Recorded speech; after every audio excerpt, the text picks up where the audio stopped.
တလားစာအသုံးစရိတ်တသိန်းပဲဆိုပေမဲ့ဒီနေ့ဧည့်သည်လာတာဖြစ်တဲ့အတွက်ပတ်စံအများကြီးသုံးပြီးတော့ဝတ်3ဓာတ်သားဝယ်လာခဲ့ပါတယ်ဝတ်3ဓာတ်သားကိုအစီထွက်အောင်လှည့်ပြီးရင်မြေပဲဆန်တွေထည့်ပြီးတော့ကျွတ်သွားအောင်လို့ကြော်ပေးလိုက်ပါမယ်အဲဒီနောက်မှာတော့စားနဲ့ငယ်ဖြူပေးလိုက်ရင်တော့ရပါပြီခင်ဗျာ3ဓာတ်သားကိုစီထွက်အောင်ဆက်လိုက်ပေးပြီးရင်တော့ပစုံမုတ်ပြားတွေထည့်ပြီးကျွတ်ရွအောင်ကြော်ပေးလိုက်ပါမယ်3ဓာတ်သားကိုဆဲထုတ်ပြီးတော့ခဏနားပေးလိုက်မယ်ဆိုရင်တော့တေးစာမုတ်ကိုရပါပြီကျန်နေသေးတဲ့ဝက်စီတွေကိုပြောင်းမှုမုတ်ထည့်ပြီးတော့တမအောင်မှွေကြော်ပေးလိုက်ပါမယ်နှမ်းလော့အနေငယ်ပါထည့်ပြီးတော့ဝင်းနေအောင်ကြော်ပေးလိုက်မယ်ဆိုရင်တော့ပြောင်းမှုလက်ဖက်ရည်ကိုရပါပြီ။အိုးတွေကကျန်တာတွေကိုလည်းအလတ်အသက်အဖြစ်မခံမင်းနဲ့ရေတပကံလောင်းထည့်ပြီးတော့မီးပြပြနဲ့စူအောင်ကြိုးလိုက်ပါမယ်။ပြားရည်တစုံဆန်းပေးလိုက်မယ်ဆိုရင်တော့ပြောင်းမှုလက်ဖက်ရည်ကိုရပါပြီ။3ဓာတ်သားကိုအိုးထဲပြန်ထည့်ပြီးရင်တော့စုပ်ပြုတ်လုပ်ဖို့ရည်ထည့်ပြီးကြောက်ဖြုံတီးထည့်လိုက်ပါမယ်။မီးပြပြနဲ့စူအောင်တည်ပြီးတဲ့အခါမှာအရာသာအတွက်စားနဲ့ကိုချီထည့်လိုက်ပါမယ်။အဲဒီနောက်မှာတော့3ဓာတ်သားကိုပြန်ဆယ်ထုတ်လိုက်မယ်ဆိုရင်တော့ကြောက်ဖြုံတီးဟင်းရည်ကိုရပါပြီ။3ဓာတ်သားကိုအတုံးလေးတွေလီပြီးတော့အိုးထဲပြန်ထည့်မယ်ဆိုရင်တော့စီပိုထွက်လွယ်စီပါတယ်စီထွက်လာပြီဆိုရင်တော့ငရုတ်တီးနီ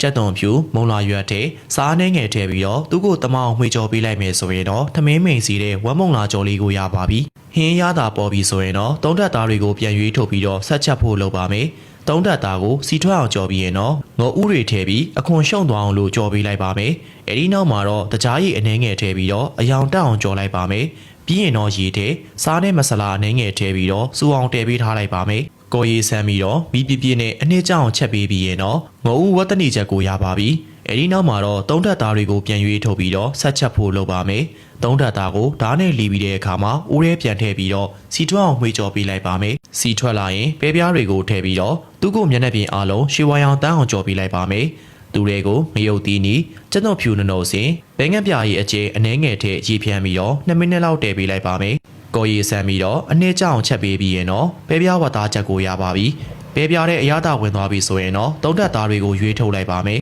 ။အားလုံးရွေးထုတ်ပြီးပြီဆိုရင်တော့နှုတ်ဆင်ပြီးတော့ကျက်သွန်ဖြူနဲ့မုံညင်းဖြူကိုလည်းနှုတ်ဆင်လိုက်ပါမယ်။သူတွေအချိုမုံနဲ့ခရူးစီအနှဲငယ်ထည့်ပြီးတော့တမအောင်မွေပြီးရင်ဖတ်ထိုးရွက်ထဲထည့်ပြီးဖတ်ထိုးအိုကတ်လုပ်ဖို့ပြင်ပါမယ်။စီနှဲငယ်ပူလာပြီဆိုရင်တော့ဖတ်ထိုးတွေကိုထည့်ပြီးတော့ရေနှဲငယ်ဖြန်းပေးလိုက်ပါမယ်။အဖုံဖုံပြီးကြောင်းအောင်တည်ပေးလိုက်မယ်ဆိုရင်တော့ဝတ်သားဖတ်ထုတ်ကိုရပါပြီ။ဖတ်ထုတ်တဲ့အရာသာဝင်သွားပြီဆိုရင်တော့အစာတွေကိုဖဲထုတ်ပြီးသူတွေကြက်သွန်ဖူးဂျုံမုံကစုံဦးမုံစားနှဲငယ်ရေနှဲငယ်ထည့်ပြီးတော့စေကက်လာတဲ့အထိမှွေပေးလိုက်ပါမယ်။အဲနောက်အလုံးလေးတွေလုံးပြီးရှီဝါရောင်တန်းကျွရွာလာသည့်အထိကြော်ပေးလိုက်မယ်ဆိုရင်တော့အသားလုံးကြော်ကိုရပါပြီ။အသားလုံးကြော်ပေါ်မှာခရမ်းညင်ဒီဆော့အနှဲငယ်ဆန်ပေးလိုက်ရင်တော့ရပါပြီ။အိုးရဲကျန်တဲ့စီကိုအလားအသက်အဖြစ်မခံမဲနဲ့မုံညင်းတွေထဲစားနဲ့ရှာလာကာကြီးထည့်ပြီးတော့2ချက်လောက်မှွေကြော်ပေးလိုက်မယ်ဆိုရင်တော့မုံညင်းဖြူရှာလာကာကြီးကြော်ကိုရပါပြီ။ဒီနေ့တော့ဧည့်သည်ကိုဧည့်ခံဖို့ဟင်းဆက်နှမျိုးတီတီချက်နိုင်ခဲ့ပါတယ်။